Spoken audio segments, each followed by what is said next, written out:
3 years, which got us already to $250,000 in pledges. Over the last week and a half, we've had 13 more families jump in. We are now pledged over $450,000 of the need. And that's from 25 families.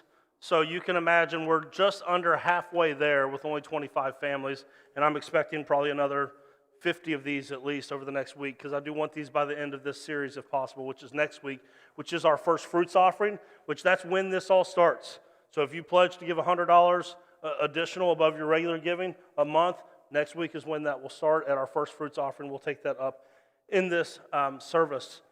Let me pray for you, and then we're going to get into the word this week. Father, thank you so much for your goodness and your grace and your mercy. Thank you for your presence with us. Thank you for where you're taking us, God, and we trust and believe that you've already provided all that we need. And so therefore, God, we're just going to trust that you will release all of that in Jesus' name. Amen. Amen. So, a little backstory. We have been talking, or I have been talking about For the Future for 3 years now. There's been so many different things, up and downs, pandemic. We had the water leak, different things that just delayed this. But last year, we actually had a series called For the Future. And in that, the Lord gave me a message that I've gone on to preach multiple different places. And it seems that this is one of those things that God just keeps calling me back to. And so I would normally never just go and re-preach something that I've already done, but this is what the Lord said. So if you're like, oh man, I was here last time, he probably thinks you need it again. If you weren't here last time, this will feel brand new. I didn't even have to say any of this. So let's get going with today's message. Do you remember the first time that you got to go to a car dealership to buy a car? Like, for most of my teenage years, I had to buy cars from the ad bulletin. Anybody had to buy cars from the ad bulletin or got to buy cars? Yeah, it's those of you that are like younger than me, that was kind of like Craigslist, but way creepier. It was something else, because we would, me and my dad would find these cars and we'd go out and we would meet. Oh yeah, it was always out back. Why was it always out back? Oh yeah, it's out back, and it's like you go out there and you're like, whoa. This doesn't look at all like the car that you explained that we were coming to look at. Like, it was just like real sketchy all the time, like trying to go through this. So after my freshman year in college, when my dad told me it was finally my turn to get to go and pick out a car at an actual car dealership, certain stipulations, there's a price range and all this, I was so excited because I was tired of the ad bulletin cars. And in addition to the ad bulletin cars, I drove some family cars and such, but like it was finally my time. And so I tell my dad, this is after my freshman year of college, I say, listen, here's my only thing that I'm looking for. I've got one rule. Listen, I don't want a Chevy Cavalier. Now look, I'm not dissing Chevy Cavaliers. Some of y'all might drive them. I'm not. There's nothing wrong with Chevy Cavaliers. Here's why I didn't want one. Because one of those family cars that I had to drive whenever my junkers broke down was Mama's car. And Mama's car was a 1994 white, the cube top Chevy Cavalier. Needless to say, as a 16, 17-year-old, that didn't get much attention in a good way. So I didn't want that. And then I got to use my sister's car every once in a while, which you'll never guess was also a white Chevy Cavalier. Like we had, I don't know, our family must have really liked them. So either way, I tell my dad, listen, that's the one rule. I'm not getting a Chevy Cavalier through this. So we're going around and around, going every place we show up, we tell them, listen, this is the budget, this is what the price, this is how much the payment can be. And every time they would come back to us and they go, listen, we got one car that will work for you. What is it? And every single time it was a Chevy Cavalier. So I was like, no, listen, I'm sticking to my guns. I know what I want. I know what I ultimately want. I'm not saying yes to this. So we would just leave that place and go to another, go to another, go to another, go to another. And then one day, we go to a car dealership, and this guy's like, oh, I got a car that'll work for you. I said, please, God, don't say it's a Chevy Cavalier. He said, it's a PT Cruiser. Y'all remember PT Cruiser? A lot of people hated on the PT Cruiser. I loved the PT Cruiser. I thought it was awesome. There was tons of room to do like activities. You could get all your boys and stuff. Like, I loved that car. And this guy said I could have it. And so much so, he's like, oh, yeah, no, the math is good on this. The payment will be this. You're good. He told me, he said, you can go ahead and drive it home now, and I'll just finish up with your dad. Awesome. So I get in my brand new PT Cruiser, and I drive straight over to my buddy's house so I could show all the boys. We got a new vehicle for the summer. It's awesome. We're going to be able to fit all y'all. It's going to be awesome.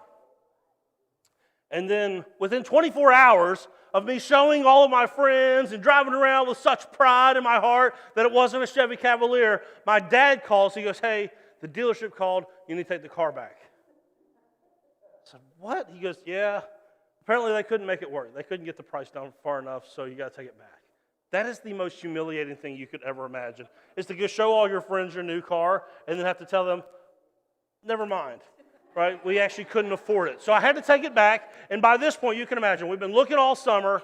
I'm very frustrated that I cannot find anything other than a stinking Chevy Cavalier, and then I had an awesome PT Cruiser, and they took it back from me. So I tell my dad, I said, listen, I'm done spending my summer like this. I'll give you one more time. I'll go to one more dealership, and that's it. So we go. At this time, the Planet Fitness out at Cross Lanes was the Moses Auto dealership. I don't know, for like 2 weeks probably. And we show up there. We're talking to this guy. We're telling him the deal. I'm like, dude, I'm so frustrated, like on and on. Please tell me you got something. He goes, I do have something for you that'll work. He goes, listen, it's a 2005 Canary Yellow Sports Edition, chrome rims, moonroof, CD player, Chevy Cavalier. But like he really talked it up, okay? He talked it up, so I was like, all right, listen, let me look at it. So he pulls it out. It did not look like my mom's car at all. It did. It had the chrome wheels. It had the sunroof, had all of it. And I find myself going like, you know what? I'm so tired of this process. I'm tired of looking at cars. I'm tired of talking to the car salesman. I'm tired of wasting all my time that I could be hanging out with my friends, going car shopping. I said, that's fine. I'll take this car. It's fine. It's Chevy Cavalier, but it's at least sports edition and stuff. So I say it's fine. It's not on the dotted line, and I'm the owner of a 2005 Canary Yellow Chevy Cavalier. It took me about 2 months of driving that car before I realized I hate that stinking car. I hate that car with everything in me. And I kept thinking, why the heck did I do that? I knew, I was so crystal clear at the beginning of summer on what I wanted. I was so clear on what I wanted. But because I was frustrated, because I was tired, because I was impatient, I stopped and I settled for what I could have today rather than what I wanted most. And I'm telling you, I have ran into a lot of people that this is their life story. In different areas of life, they have gotten what they could have today and settled for it rather than going after what they actually wanted most. Like, I want you to think about your life. What do you want most in 2 years, 5 years, 10 years, 25 years? What do you want the most out of your life? My guess is many of us will never get there because you will do what I did and you'll stop and you'll settle on something that you didn't really want. But going after what you really want is difficult. It's a lot of work. See, going after what you really want requires a level of sacrifice that most people are not willing to give. Going after what you want most is hard work. Going after what you want most rather than what you can have right now, it costs too much. And so most people short-circuit God's amazing plan for their life. And they go, no, this is good enough. This is fine, this is fine. And I'm afraid because we're not willing to be uncomfortable and step out of our comfort zone and actually sacrifice, that many of us might miss out on what God has in store for us. I want to show you what's at stake, because you may be thinking, okay, listen, my life is pretty good, Scott. We got a house, our kids are decently behaved. We got an okay marriage. Got a little money in the bank. Like this doesn't seem like a sermon that's for me because our life seems pretty good, Scott. But I want to show you today what's actually at stake when this is the way that you think about things. When you decide that it's okay to just stop and settle where I'm at right now, we got a nice life, everything's fine. I want to show you what's at stake. And so I'll never forget when I was preaching this 2 years ago for the very first time. I remember we were in the For the Future series, and God said, hey, listen, I want you to extend the series by 2 weeks, which it really irritates me when he does this. Because I have my teaching calendar planned for a year at a time. Like, I already know what we're doing the rest of this year, and actually probably till this time next year. I already have it planned. So when God's like, hey, you need to add an additional week to a sermon series, I'm like, that really ruins my plans, but fine. We'll do it. So we add 2 additional weeks to this series, and I remember on the week, I said, okay, God, you want to extend the series? Tell me what I'm supposed to talk about. He said, you're supposed to talk about the call of Abraham. I said, perfect. So I go to Genesis chapter 12, verse 1, because this is where the call of Abraham starts. If you know anything about the Bible, you have read the Bible, you know. The call of Abraham, Genesis 12:1. Go ask anybody that's educated in the Bible, call of Abraham, Genesis 12:1. So I read Genesis 12:1, read that passage, I go, nothing. I said, nothing. I'm like, all right, God, why are you taking us through this? Why do you want this passage preached? He said, go back further. I said, well, wait a second. You said the call of Abraham. That's Genesis 12:1. God has this way of going like, hey, I wrote this thing. Why don't you listen to me?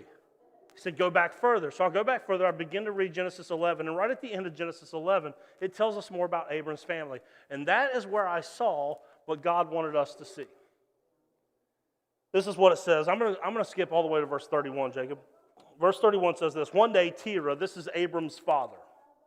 I'm going to say Abram because his name hasn't changed yet. You know him as Abraham. One day, Terah took his son Abram, his daughter-in-law Sarai, Abram's wife, his grandson Lot, his son Haran's child, and moved away from Ur of the Chaldeans. He was headed for the land of Canaan, but they stopped at Haran and settled there.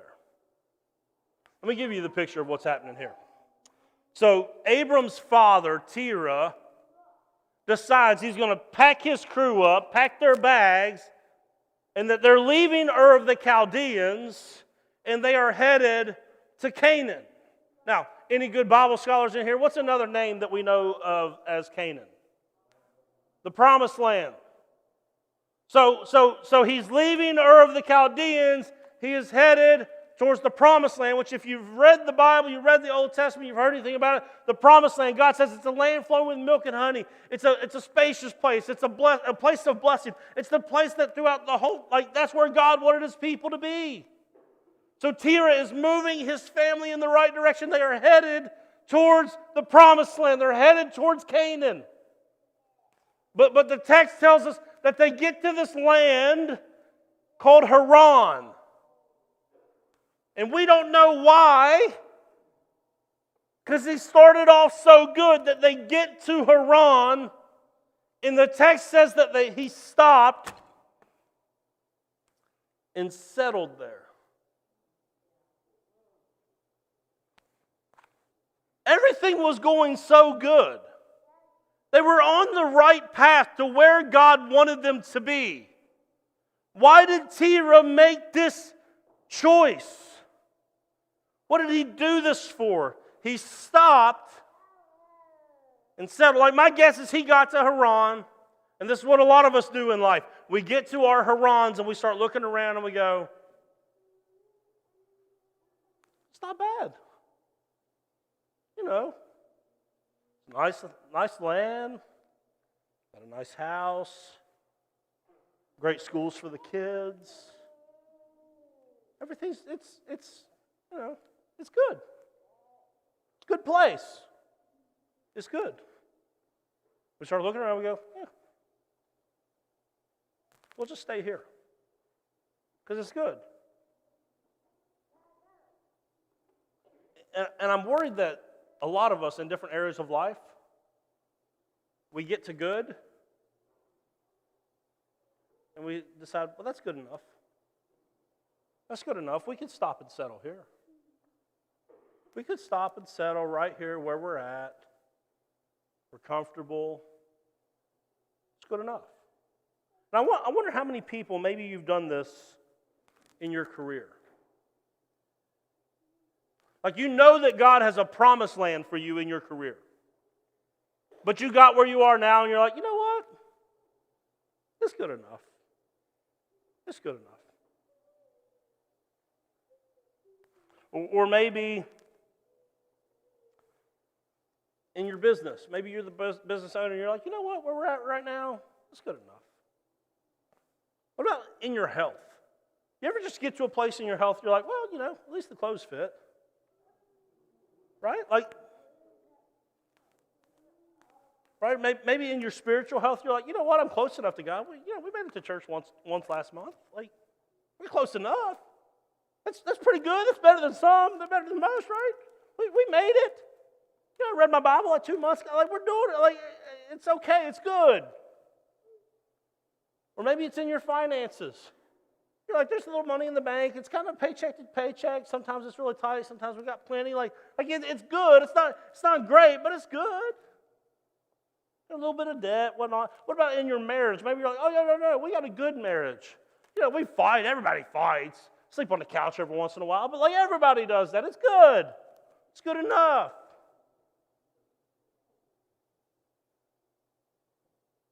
And so you get to that place and you're like, yeah, no, this is fine. This is good enough.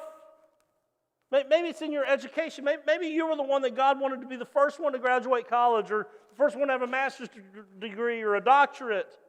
And you go, yeah, but where I'm at now, like, I got a good job. Like, things are just good. They're good.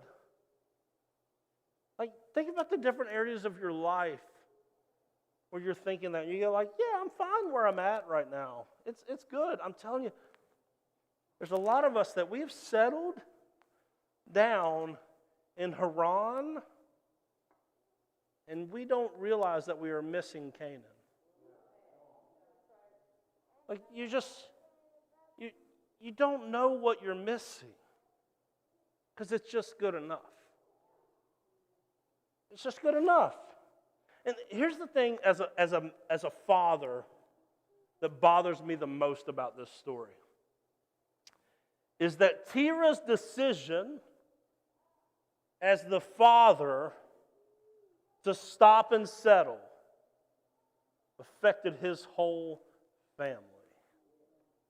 Can I talk to the men in the room?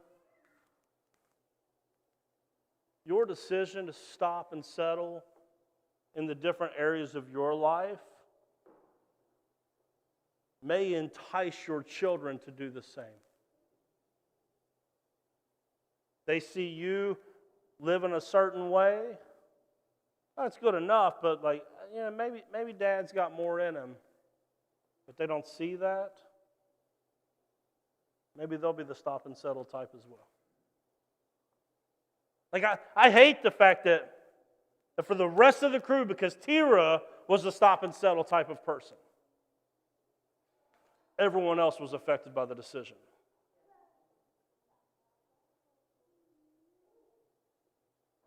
Like, some of us, we are doing what we're doing now because we saw our parents do it. Right? Some of you do your finances the way you do your finances right now because that's how you saw your parents do it. Paycheck to paycheck, live off more than what we actually make, so we're in debt, but it's, just a little bit of debt, just good enough. And it's because you saw the person in front of you do that, and they probably saw the person in front of them do that. And the way that you do your marriage, like maybe you never saw your parents go out on a date your whole life, and you go, yeah, that's what we're doing. Like, we're really good roommates. You could make it different for your kids. Maybe mom and dad just they didn't make church a priority. They didn't make being part of the body of Christ a priority. And I think for all of us, we want better for our kids than what we got, right? But we keep hoping and praying and crossing our fingers that our kids will stumble into it. But nobody stumbles into the promised land. There is intentional decisions that are required to get there. We want our kids to be better than us. We want them to go further than us. They got to see it in you first the way they know it's a possibility.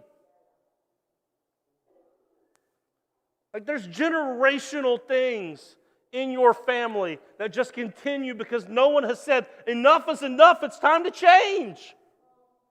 There's a promised land waiting. I'm tired of messing around in Haran. I want all that God has for me and my family. That's what I want.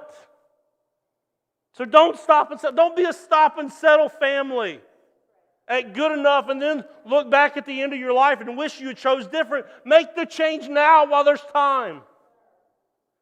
I don't want to be a stop and settle church. That's why we have to do the For the Future initiative. That's why we have to pay this off. Because listen, I've said this multiple times over the last 3 years. We could continue to do what we're doing right now. Have nice little Sunday gatherings. Oh, we're going to pack meals. We're going to have a trunk or treat. We could keep doing that. And it would be good. But it would not be God's best. I told the elder board at this church when they hired me, I said, my big legacy at the end of the next 3 decades is not going to be, well, we finally got it paid off.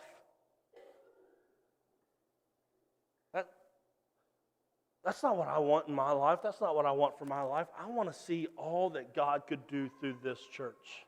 And I'm not waiting for another 30 years to be debt-free. We'll be debt-free in 3 years, and then watch what God does through the next 27. Watch what you get to be a part of. When you don't sit on the sidelines and you get in and you say, I'm not going to stop and settle. I'm not going to do it in my personal life, my family, and I'm not going to be a part of a church that stops and settles. I'm going to do my part. We're going to the promised land. We're going to be the church that God intends us to be. Because there's something big at stake. Here's what we find out in the next verse. Terah lived for 205 years and died while still in Haran. How many of you've watched somebody die in Haran? You knew they weren't living God's best. You knew they were settling for good when there was great available. Terah's decision results in him never experiencing the land that flows with milk and honey. Never experiencing the land of blessing. Never experiencing any of that. All the while, sure, things were good. I'm certain things were good. Good enough becomes Terah's grave. And it could be yours too. Because let me tell you, there's been a lot of good marriages that end up in the grave. A lot of good enough marriages that end up dead and gone. A lot of good enough employees and businesses, a lot of good enough faith that is now dead. Because we decided to stay still, it atrophied and died, rather than going after all that God has for us. Make a change before it's the death of your dreams, your hope, your faith, your kids' future, your kids' faith. Make a change. Decide to not stop and settle. This would be one of the saddest stories in all of the Bible if this were to end right here.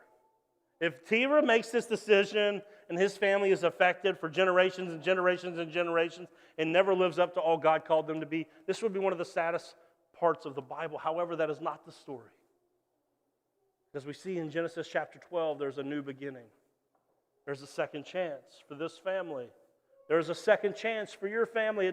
Whatever's been true about your family up to today does not have to be true after today. There's a God that changes lives. There's a God that changes families and futures. And so there's a new story that's being written in Terah's family that comes through his son Abram. It says, the Lord had said to Abram, leave your native country and your relatives and your father's family and go to the land that I will show you. So God was not finished with Terah's family, even though he stopped and settled. He calls the next generation to go further than what Terah was able to go. He goes, listen, Abram, I want you to go to the promised land. There was a second chance.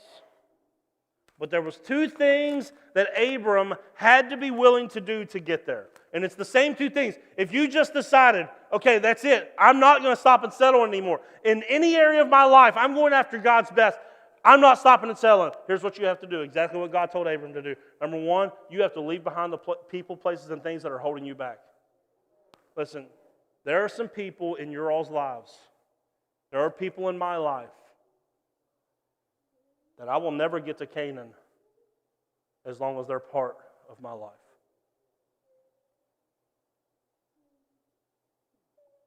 They'll hold you back.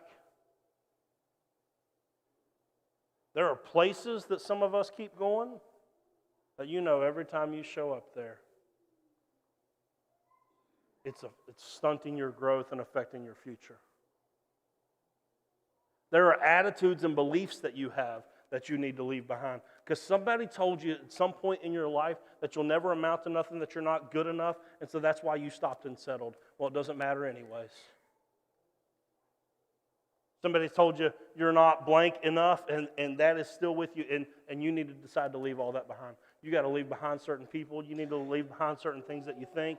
You need to leave behind certain places and decide, I'm going towards God's best. The second thing that he said, you got to leave all that stuff behind. And then this one's really difficult.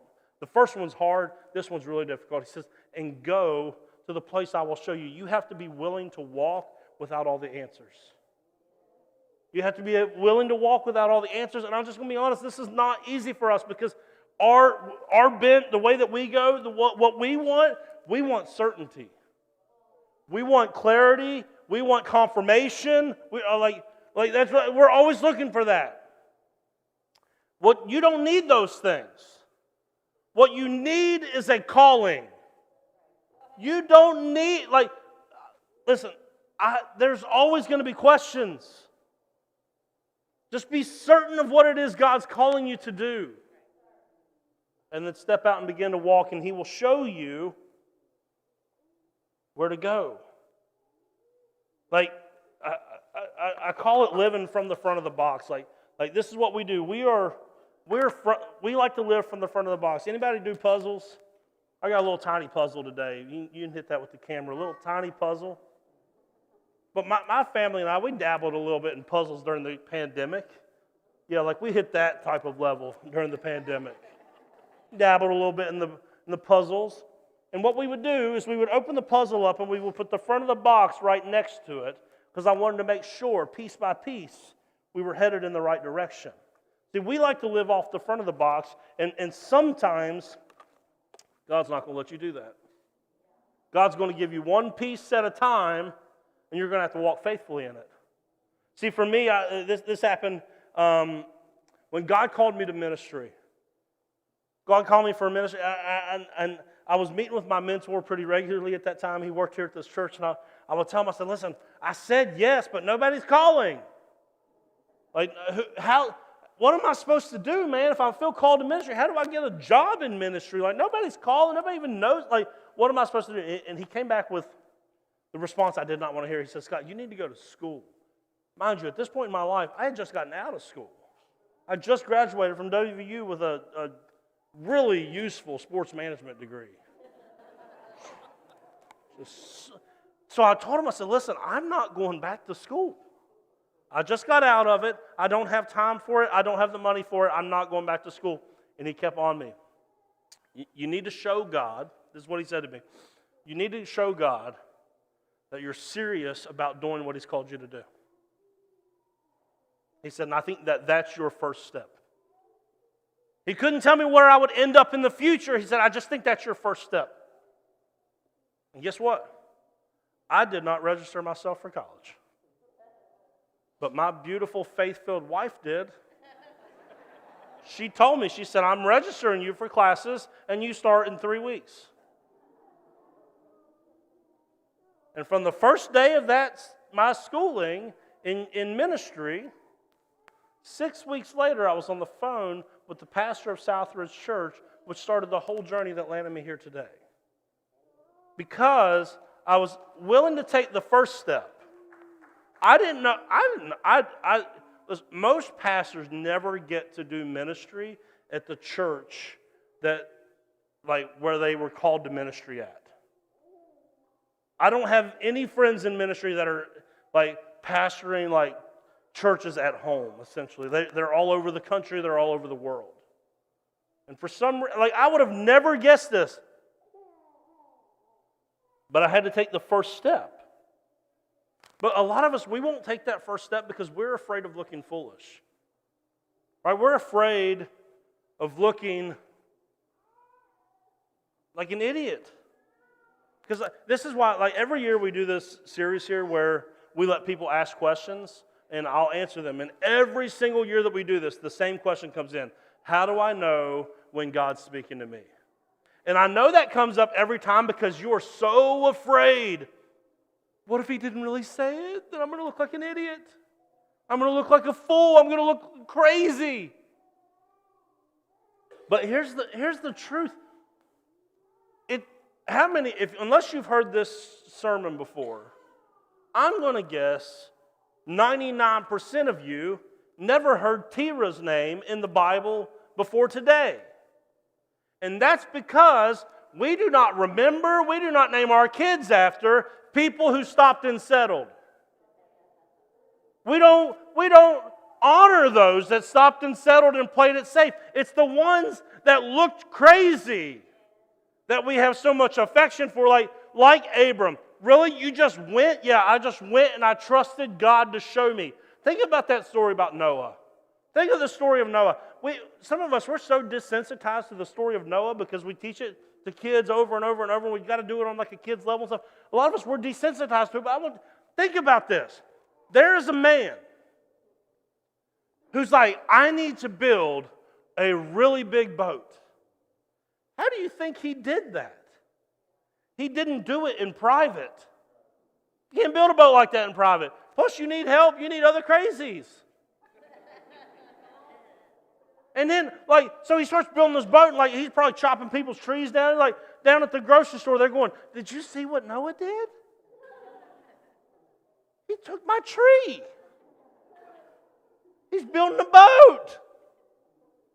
You know why he's building a boat? He said he's going to put animals on it. See, that should be the reaction. That's ridiculous, Noah. How are you going to get all them animals? But we need them. Why? Because God's going to flood all y'all. Could you imagine telling that to your neighbor? Noah looked like he needed a padded room more than a boat until it started to rain. But think about these people. Think about Esther. The story of Esther blows my mind. Esther is queen. The queen had no access to the king. She doesn't just get to walk up in the king's chambers. You do that, you get killed. Israel is being threatened, extermination. Esther makes the decision, you know what? I'm going to go talk to the king. He don't even have to call me. I'm going. And I'm telling you, the whole palace is going, she's going to get her head chopped off. She's going to get it. And she walks in there, not knowing how it's going to go, not with all the answers. And the whole nation is saved.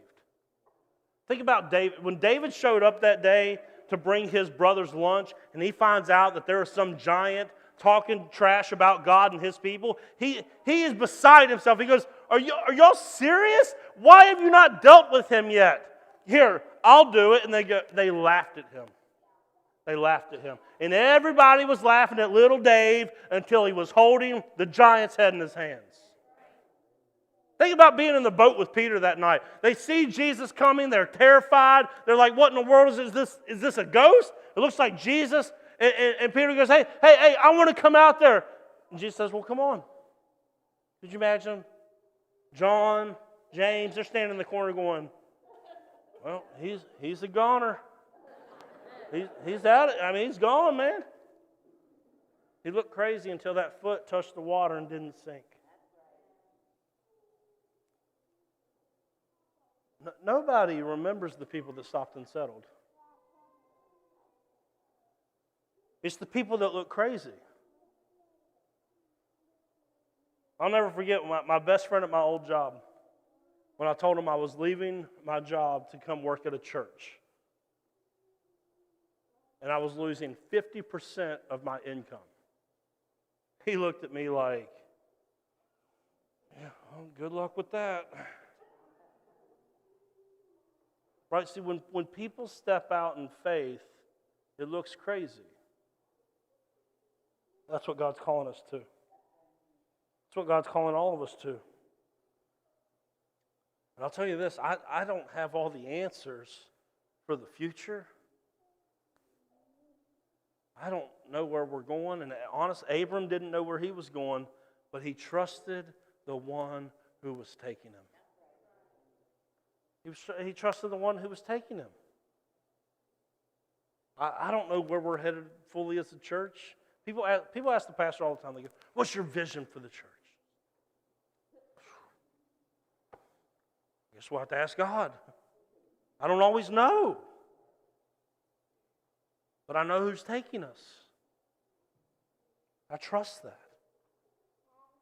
And I think Abram was willing to step out because of what happens in the next two verses. It says, I will make you into a great nation. I will bless you and make you famous, and you will be a blessing to others. I will bless those who bless you and curse those who curse you, and treat those with contempt. All the families on earth will be blessed through you. So all God gave him, not all the steps, not the whole piece. He just gave him a vision. He goes, listen, through you, the whole creation will be blessed. He gave him a vision. It sounds like to me, he goes, you will be a church that your community cannot live without. He gives the vision, and then you have to start walking. He gives the vision, and then you have to start walking. God has promised Abram, He has promised Southridge Church, and He has promised you that He will do more for you than you'll ever be able to do on your own. He will take you places that you had no idea was even possible. You can stop and settle. That's your prerogative. Here's my greatest fear as a pastor, is that there will be people in my church that spend some time in my church. Oh, they're going to make it to eternity with Jesus. They're going to make it. They got faith. But they'll never know what all they missed on the way, because they just decided to play it safe. It was good enough. Like my faith, it was good enough. My family, good enough. Finances, good enough. My job, good enough. Education, good enough. My health, good enough.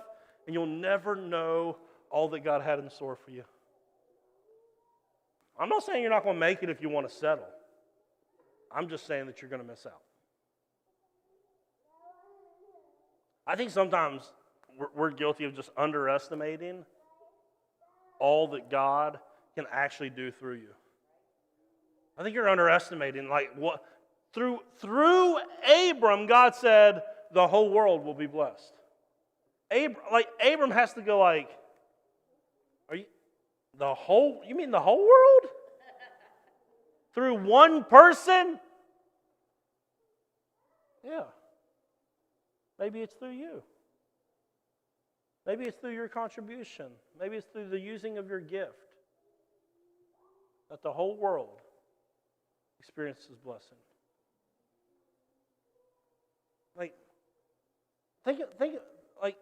We've done this for so long around here, sometimes it gets lost on us. Right now we have a group of people that are probably almost finished packing 30,000 meals that will go to a country that most of us will never step in. One little tiny church in South Charleston, West Virginia. 30,000 meals? Can you imagine what it will be like to be financially free if while we're strapped with debt we can reach 30,000 people with meals? What it will look like in the future? Don't underestimate what God can do through you. If you decide not to stop and settle, do not underestimate how that will make a difference. You can go further. You do not have to stop and settle at good enough. You can make a change. You can change generational issues that have been present in your family for ages. You can get to Canaan. You can't stop and settle. You can't stay comfortable. You can't stay in your safe area. It's going to require sacrifice. It's going to require hard work. It's going to require faith. It's going to require maybe looking like a fool every once in a while. But you can get there. See, I'm thankful that Jesus did not stay where he was at. Jesus hanging out with the Father. Oh, they were good. Everything was great for them. And he decides that he will leave his place in glory to come to the earth to make a way for you and I.